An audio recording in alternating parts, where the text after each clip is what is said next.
Church of Jesus Christ is largely sleeping. Make a great bedroom, and you have all the Christians in bed, and they're saying, please don't wake me up.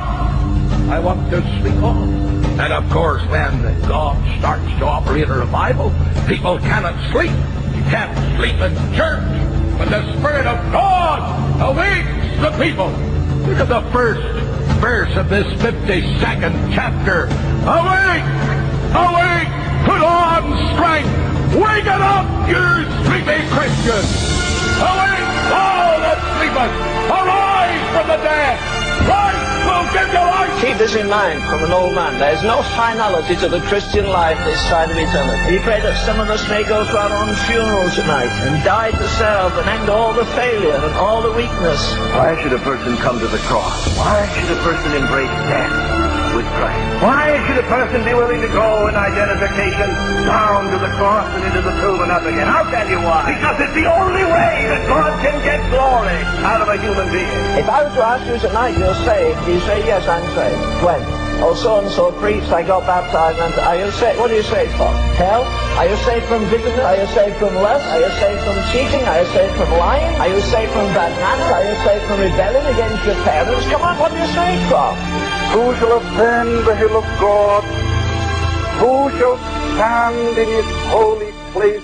He that hath clean hands and a pure heart, who hath not lifted up his soul to vanity, nor sworn deceitfully, he shall receive the blessing of the Lord. And there's no room for him in the inn. He got a bit older. There was no room in his family. His family turned on him. He went to the temple. No room in the temple. The temple turned on him. And when he died, there was no room to bury him. He died outside of the city. Well, why in God's name do you expect to be accepted everywhere? How is it the world couldn't get on with the holiest man that ever lived, and it can get on with you and me? Are we compromised? Are we compromised? Have we no spiritual stature? Have we no righteousness that reflects on their corruption?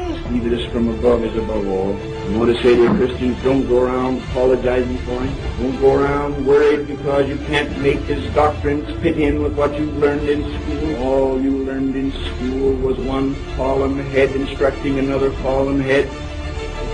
And you don't have to apologize for him. But as dear Dr. Tozer used to say, Len, you knew one thing about a man that was carrying a cross out of the city. You knew he wasn't coming back. Just come to an altar and we go back the next week and we're as fascinated. We haven't spent half an hour with Jesus, but we've spent 2 stinking hours in a movie house. And Paul says that's what the world is to me. It's a system of corruption and rottenness and vileness. It's anti-Christ from the word go.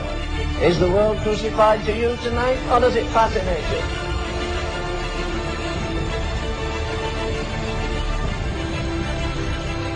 Do we not need a very much greater conception of how tremendously valuable a true expression of the church is to the Lord? It's priceless. But the Lord give us more of this anguish for his church as a whole, and then it will be precious to him.